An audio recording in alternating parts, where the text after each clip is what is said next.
For a great cup of joe, there's one thing you should know. Your morning brew can also be playful. Buff Boy Brewing guys make the temperature rise, and you surely feel naughty when you swallow our coffee.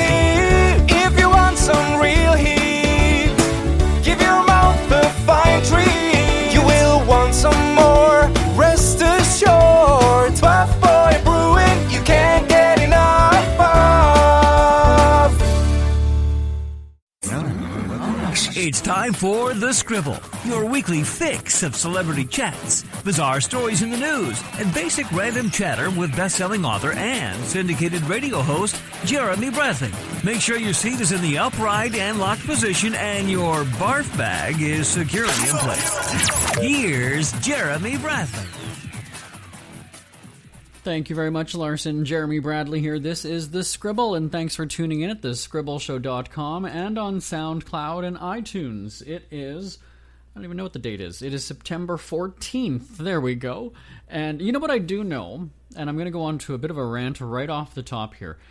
It doesn't even matter that it's Friday or that it's the 14th or 19th or 22nd or whatever it is. Every day on the calendar is a day. Now, what I mean by this is it's National Something Day every fricking day of the year. Now, I don't understand most of these. I'm not one of those people who keeps a calendar and is like, ooh, tomorrow is National Cheese Pizza Day, and I'm going to celebrate. I saw that the other week. National Cheese Pizza. What does that mean? What does it mean? And this is why it's annoying to me. Because when you do have things like World AIDS Day or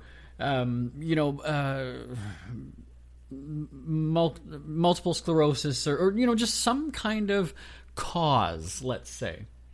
Now you've cheapened what these days are by having everything be a day. National Peanut Butter Day, National Nachos Day, and I don't understand it. I don't get it. They seem to often relate to food, but there's been like National Puppy Day. Now here's the deal. Maybe some people do maybe adoption or animal shelters will use this as a public awareness thing. Then I can appreciate that. I can accept that. I can understand it. If your whole thing is to try to get people to adopt or to have shelters be no-kill, then yes, absolutely National Dog Day makes sense. But when I go online and I see everybody just tweeting National Dog Day and it's all pictures of their pets, well, that's no different than what a pet owner does on any regular given day, right? So now I fear that you're going to wash out these legitimate causes like World AIDS Day and International whatever, Women's Day and things like that actually have a meaning, that they're not going to seem as separate or different or meaningful or, whatever other word you want to use. So I don't subscribe to things like that. I might jump on the bandwagon just to, get some followers or something on Twitter, but I certainly don't live in... Somebody had told me the other day, oh, it's National Cheese Pizza Day. Well, what does that mean? Maybe if a restaurant's going to offer me, like, free pizza or something, if I'm the 400th customer that walks in the door, okay, fine, I can accept that. But, yeah, I don't get it. Maybe I care about different things in life than the average person or every social media user anyway, because I really don't see how, like, if you're not on social media, I don't see you caring about these things, right? Because it almost just kind of is like, okay, I'm going to jump on the bandwagon and use a hashtag because everybody else is. I guarantee you, my dad is not on Twitter or anything like that, and neither is my mom. If I call them and say, did you know that it's National Taco Day? They'll ask the same thing. Well, what does that mean? I don't get it. So anyway, so limit your national blank day as much as possible because you're just bastardizing what actual legitimate causes are doing. So there's my little bit of an opening rant there on this September 14th, if I can just confirm that is the day, Friday, September 14th. Now that we're 4 minutes in, thanks so much for tuning in today. Appreciate your time. We have Mike the Situation from Jersey Shore coming up in just a moment or two. The Family Vacation on MTV, Jersey Shore's second season. You might recall in the fall when we celebrated 12 years on the radio, Mike the Situation and Vinny surprised me on the radio, and we had a good laugh on our anniversary broadcast. And so we will talk about that coming up a little bit later on in the show. So hopefully you will Well, you've downloaded it or you're listening to this, so hopefully you will tune in for the entire thing. And do I have another rant that I'm going on? I'm not quite sure. What am I doing here? Oh, yeah, I'm going to talk about cell phone use again. Last week on the show, I talked about kids using virtual reality to learn how to cross the street, and I've got a little bit more about parents and cell phones and parenting and just cell phone use in general. So I'll talk about that. All right, we are going to take a quick break. When we come back, Mike the Situation from Jersey Shore will be joining us right here on the Scribble. Who are the Kardashians feuding with now? What did that little thug Justin Bieber do this time? Who's getting hitched? And who's headed for Splitsville? Hear the latest celebrity news and gossip every day on Entertainment Wrap-Up. The good, the bad, the ugly, but mostly the ridiculously hilarious. It's all recapped in this daily segment at entertainmentwrapup.com. Have a laugh at the expense of the rich and famous when they take themselves way too seriously. It's 3 minutes of time-wasting fun at entertainmentwrapup.com. Check out Entertainment Wrap-Up at entertainmentwrapup.com. Brought to you by Speak Free Books. Jersey Shore Family Vacation is back on MTV. The show is seen, get this, in about 180 countries. Pretty wild. And because you loved him when he surprised me on the show last season, Mike the Situation is joining us again. Hey, Mike. Hey, what's up, guys? How are you? Thanks for having me. Well, good, and thanks for joining us. So let's start out with that, though. There's like 190-something countries in the world, in the entire world, and Jersey Shore is on MTV in almost all of them. I imagine you hear from fans all over the world. Yes. The show has been very popular, and I'm very happy about that. But also, I'm actually, displaying and showing a totally new situation to the fans and viewers, which is pretty much my best self, and I'm very happy that everyone's watching it. It is. So how are people responding around the world? Because, the show, let's say, is very American. Which country do you hear from the most? Like, where is the show the biggest outside of this country? I believe that, I believe it's big everywhere, but I know the UK watches it a lot. I know South Africa does. And Italy, I get a lot from Italy. Australia, Canada. Canada's another big one. So it's really just like on any given day in my DMs it's just you'll get I would have to say like a couple hundred DMs and I would say 99% of them are positive. People saying they're inspired, they love the new situation, they love the quotes, they love the funny parts. So I'm so excited to be showing, the fans this new situation and giving this new content almost, 10 years later, I guess that's great too, like you say, the positive comments and feedback, because and you've publicly gone through some ups and downs in your life. So I imagine that also must kind of, when you're having one of those down days, that must do something for you. Oh, yeah, listen, it definitely motivates me, and it is uplifting when you get positive messages from the fans. And particularly the past 2 seasons have been extremely positive. They were very, very positive for my engagement episode, which was the end of last season. Mm-hmm. And they are very, very positive for the beginning of this season. We're so excited that, it is one of the number one shows in the country, or one of the most viewed for that particular night. So we're so excited. Ever had something to get off your chest but never had the balls to say it? That's a load of crap. Speak Free with JB.com is exactly what you've been waiting for. Your chance to tell it like it is and not care what anybody else thinks. Have your say on issues of the day. Join newspaper and radio columnist Jeremy Bradley as he tells it like it is. Hundreds of thousands of people have stopped by, including some well-known celebrities who have had a chat with JB and speak candidly about what's really going on in the world. You can join them too. Have a rant or a rave. Be brave and head on over to www.speakfreewithjb.com now.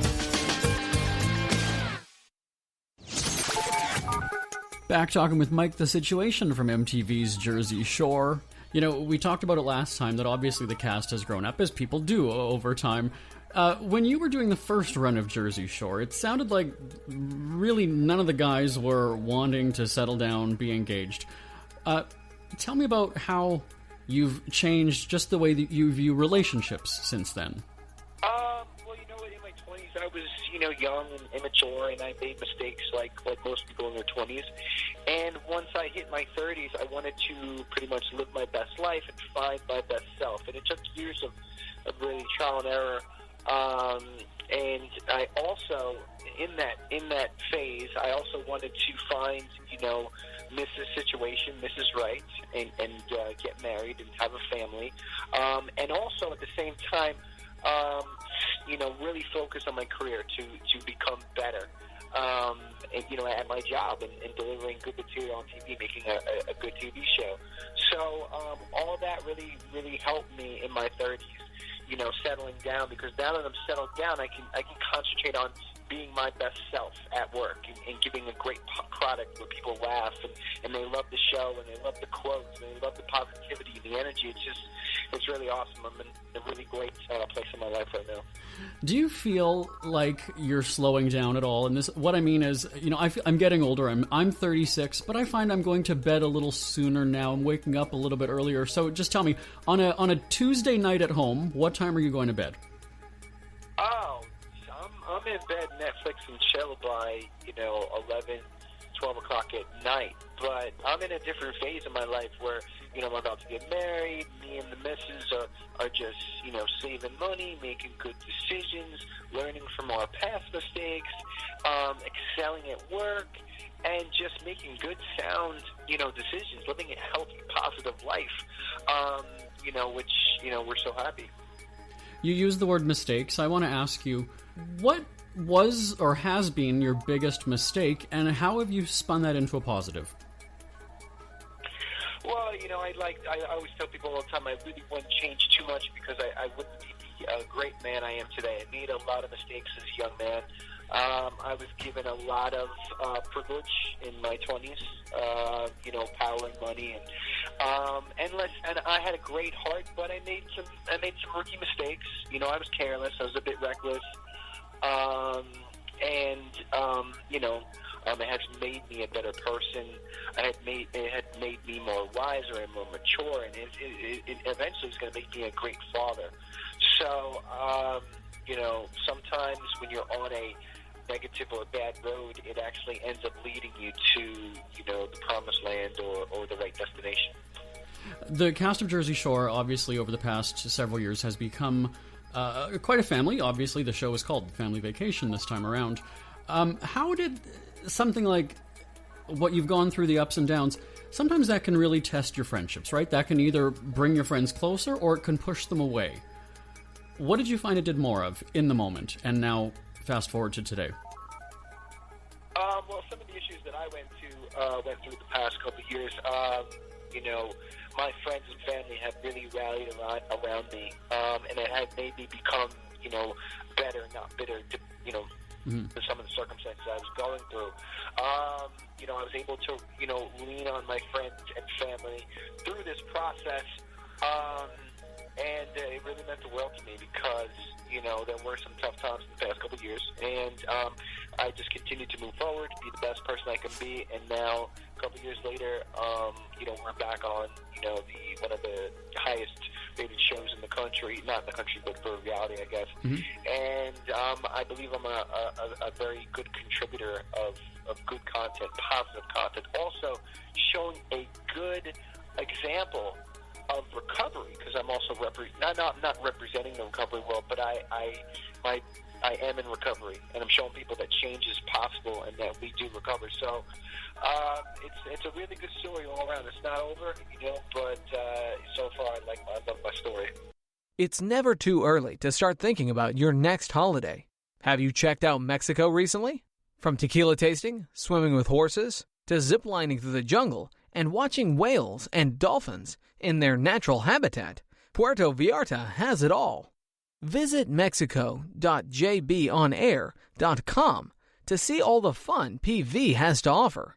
That's at mexico.jbonair.com for hundreds of photos, interviews, and videos from around the tourist hotspot. Check out mexico.jbonair.com for all the fun. That's mexico.jbonair.com. Jeremy Bradley here, again back with Mike the Situation from Jersey Shore. Well, there's good times ahead on this season, so what are we going to encounter on this season of Jersey Shore Family Vacation? Well, this season is definitely, I believe it's almost double the length of a regular season. So we normally do about 12 episodes. I believe this particular season is way more. But you get a lot of real life situations which you're seeing in the first 2 episodes. But I believe that in the next couple of weeks things will lighten up and get back to the light, fun-hearted Jersey Shore that everyone's grown to love. But what I love about our show and that we represent an authentic, genuine show, and like very real. And I think that's why we have so many viewers and fans out there. We have barely a minute and a half, and a bunch of listener questions were sent in. We'll try to get in a few. Jamie asks, why did you first go on Jersey Shore? I was trying to be a fitness model, underwear model at the time, and I heard that there was a casting for Jersey Shore, a reality show. So I took my, stab at it, and I tried it. Marianne asks, what do you look forward to most every day? I look forward to waking up every day. I'm grateful to have a chance to seize the day and attack my goals one day at a time. And I'm sort of hesitant to read this one. Greg asks, what was your craziest hookup on the show? Be as general and nondescript as possible, please, Mike. God, I don't know. There were so many. I was very wild and crazy. I think, in my opinion, I was one of the wildest ones out of all of them, and they were all pretty wild. But I really can't pinpoint that. And out of respect, I have to protect my queen's honor, who I just got engaged to. So I was going to say it's all positive, it's all happy times. So we don't want to rock the boat on that, right? Yeah. All right. Well, we're going to be watching. It's on MTV. When can we catch the show, Mike? Thursday nights, 8/7 Central on MTV. We'll be sure to watch. Mike the Situation, thanks so much for joining us. Thank you, guys. Isn't it crazy that you wait for payday, but before you know it, you're strapped for cash again? It's time to stop blowing your money and become a smart spender with the book, The Official Guide to Being an American Cheapskate at cheapskatebook.com. Learn simple ways to cut costs at home every day and during special times of the year. Don't go broke at Christmas. Don't remortgage the house for a fancy vacation. The book is filled with tips to save you money throughout the year. Check out the best-selling book, The Official Guide to Being an American Cheapskate at cheapskatebook.com or on Amazon and iTunes.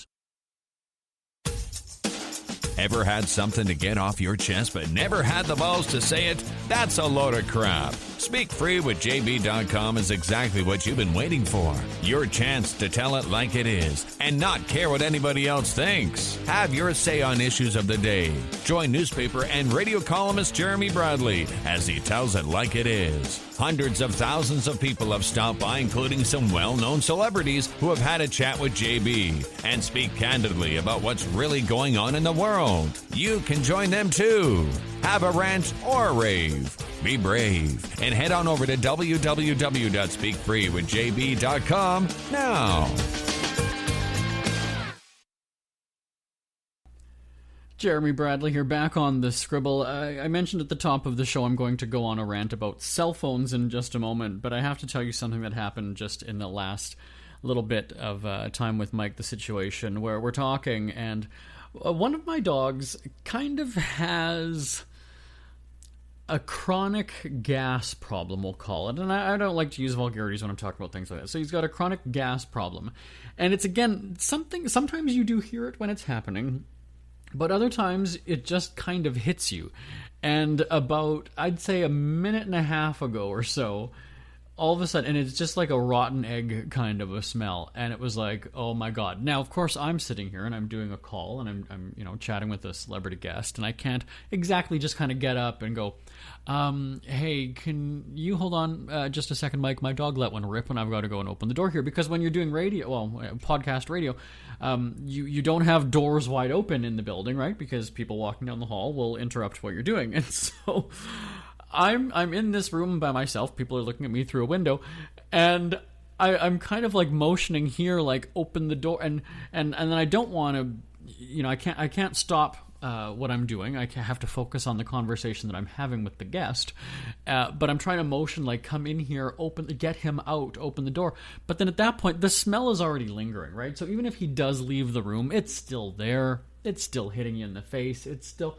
And so then what do you do? Like, I'm sitting there as Mike's talking and I'm plugging my nose, like trying not to breathe and trying to get through the segment. And then there's a part of me that actually just really does want to say, like, I'm sorry, I've got to stop because, it just happened. And share that story. But I'm professional, right? You had no idea that my dog just let one rip moments ago when I was talking about the situation. That's a professional, I should tell you. That is a professional. Now, something that's not quite professional is cell phone use, and I wrote a book about it called Put Down Your Damn Phone already. You can check it out on Amazon, iTunes, and putdownyourdamnphone.com to be exact. And I have long hated people's obnoxious cell phone use. And in the book, I comment about that, whether it's being at a restaurant or on an airplane, anything like that just annoys the piss out of me when you're using your cell phone. I, for one, am one of the people who, when I am working, and now I own this company, so if I want to have my phone out on the desk or in a meeting, I'm damn well going to do it, but I don't. I really don't. And the rule here is actually that when we do have meetings, the phones sit on a table outside the room or, at your desk or whatever it is. Phones are not allowed in meetings. Unless there's obviously some sort of a big thing going on and it's work-related and we need phones in the event of, like last week we were in a meeting and Burt Reynolds died. So, of course, we do have a phone and we're kind of checking updates and getting things like that. There is an exception here and there. But last week I commented how virtual reality is teaching kids how to cross the street. And I went on a rant about how my parents did that when we were little. My brothers and I were taught how to cross the street from my parents. They taught us a bunch of things, which is kind of what parents did back in the day. And so I talked about how there must be parenting apps. And are there parenting apps that teach you how to teach your kids things? I don't know. Because common now is the parent just kind of hands over the phone to the kid. I've seen it, a toddler, they're still in a stroller, and the mom, I'm assuming the mom, will do something on the phone and then, open a game or a video or something, and then hands that to the kid. And that's kind of the way the parenting goes. And you can say that, well, you had TV when you were growing up, whatever, but that wasn't in replace of a parent teaching you something. So it's a little bit different, and I think that everybody has just so heavily relied on the phone and the technology. And again, my nephews are 8 and 10 years old. At a family get-together, they are more proficient with an iPhone because I'm a BlackBerry user, but they're more proficient with an iPhone than I am. And they're even showing my parents, which would be their grandparents, they're showing my parents how to use this and how to, get into your Wi-Fi password and do all these things. And it's great. I can totally appreciate that you want your kids to be tech savvy because that's where the future is headed. But I almost worry that there should, at a certain age is when it's okay. My mom was telling me that, and she said she's a teacher, that there's classes in school about like video editing and doing all these things, which again is great. But how soon is too soon to incorporate technology? It's one thing to learn the ins and outs of how to edit a video, but when I'm having to learn on my device, that's where I kind of, maybe I'm just old school because, like I said, I write books and I do things like that, a teacher should be teaching. I don't want, and like I said, if I was a kid who, if my parents handed me a phone or a tablet and said, okay, here, go learn how to ride a bike by watching this, you're using this app or watching this YouTube video, I would say, no, that's your job. You're my parent. You should be doing this for me. So I've totally been against this whole phone dependence thing. And you almost see people, it's interesting to see people back in the day when smoking was a big thing outside, right? As soon as somebody stepped outside, they might even have the cigarette behind their ear and they were just waiting to get out the door. They would light up literally right in the doorway or as they're about to step out. That's how badly you needed that cigarette. And it's no different with a cell phone. When you see people, get onto a bus or sit down somewhere, boom, the phone is out right away. And I think it's sad. And I don't know, people could be doing any number of things, right? It could be you're doing social media, it could be doing work email, who knows what people are doing. But there just needs to be, I feel, and I say this throughout the book, that there just needs to be there has to be a disconnect. My accountant last weekend went to the lake and texted me Sunday night when she got home I had texted her a question about work, so I'm not a hypocrite. It was a text about work, and I didn't know that she had gone out of town, and I was kind of pissed off because it's like, wait a second, you work for me and you're not answering. But she went to the lake, and she told me on Sunday that it was just refreshing to disconnect. And you're hearing a lot of people say that now and then, and I challenge people to, like, at Thanksgiving is coming up, or even Christmas holidays are around the corner. One day when you're with your family, just have a day with them. Have a day with them. Discuss current events. Americans are going to talk about Trump or, whatever's going on. But certainly, like, I don't know, it was bothersome to me, and it is bothersome to me when we go to a family get-together and the kids are just, right on their phones. Play with each other. Again, when I was growing up with my brothers and my cousins, we would go and make, stupid little videos with the camcorder, and we would go outside and play tag, and we would go and run around. And now the kids are like, hopping on each other's shoulders and watching the screen that the other one's playing on. And, again, like, why isn't there, I talked about earlier, the National Blank Day. What about National No Social Media Day? Like, is that a thing? Maybe it is. There needs to be a campaign, National Unplug Day or National Disconnect Day. Can we lobby for that? Can we make that happen? Somebody maybe get that trending. I don't know how you get things to trend because I don't give a shit about social media and all that other stuff, but somebody's got to make it happen. Somebody make that happen for me.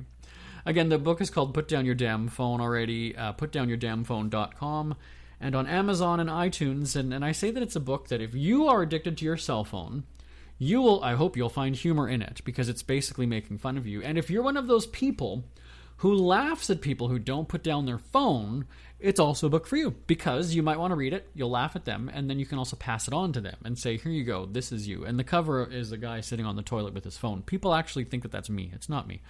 But certainly, I did have a friend over one time, and he was in my bathroom, and he texted me from the bathroom, and I kind of just thought, wow, right? Like, there's the people who just can't even step away from their phone for 2 seconds.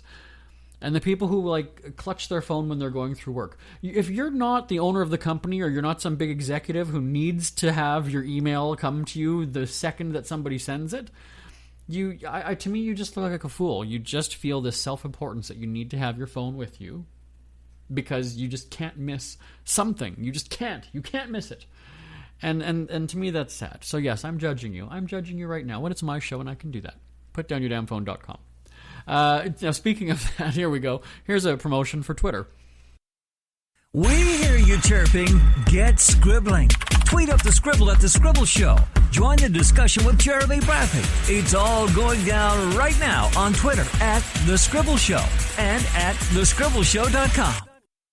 JB here, back on the Scribble. I'm rubbing my eyes. I'm shaking my head. I'm rubbing my forehead because I mentioned about my gassy dog earlier in the last segment, I guess. And so kicked him out of the room because, remember, it smelled like a stink bomb. I do remember stink bombs when I was in elementary school and somebody dropped one. It's just that rotten egg smell. And so I did have him escorted out of the room. And then I can kind of hear this, like, light tapping. There's, like, almost like a bang. And apparently he was kind of like headbutting the door thinking that he could push it open. So he is back in the room in our final, in our remaining moments here. We've got about 2 minutes to go on the Scribble. Again, dogs do the darndest things, and so do cell phone users. I hate you. But feel free to give me a shout anytime. It is always awesome hearing from you. My email address is live@jbonair.com, live@jbonair.com. Just thought of one more thing. We've got about a minute and a half. What do you do if you get a text message from somebody who's not in your phone anymore, but somehow they know you? It's not a wrong number. They're not, texting you the wrong. They're not texting the wrong person. But what do you do? I've had that before where I quickly get through people on my phone, right? If I haven't heard from you in a few months, I just delete you. I don't need you on my phone anymore. But then if somebody comes back, out of the blue, and they resurface and they reappear, how do you say to them, like, I don't know, who is this, right? You've probably had that before. Maybe somebody got a new phone and that's the excuse they give you. But is that what you would do, right? If you get somebody like, hey, how's it going, or whatever, do you ask, who is this? Or do you kind of think, you know what, this is probably somebody that I had in my phone that I recently deleted? And how do you cover from that? Again, send me an email, live@jbonair.com, live@jbonair.com. My thanks to Mike the Situation from Jersey Shore for joining us, and the rest of our other celebrity guests who have joined us on the radio and the podcast are at speakfreecelebwatch.com, and we're always tracking the latest entertainment news and celebrity gossip on the Entertainment Wrap-Up Show. That's at entertainmentwrapup.com, entertainmentwrapup.com. My name is Jeremy Bradley. This is The Scribble. I will talk to you same time, same place next week. Bye-bye, everybody. Want more Scribble? Check out thescribbleshow.com for past shows, celebrity interviews, cheapskate tips, and more. That's at thescribbleshow.com and on Twitter at The Scribble Show. The Scribble is a Speak Free media presentation.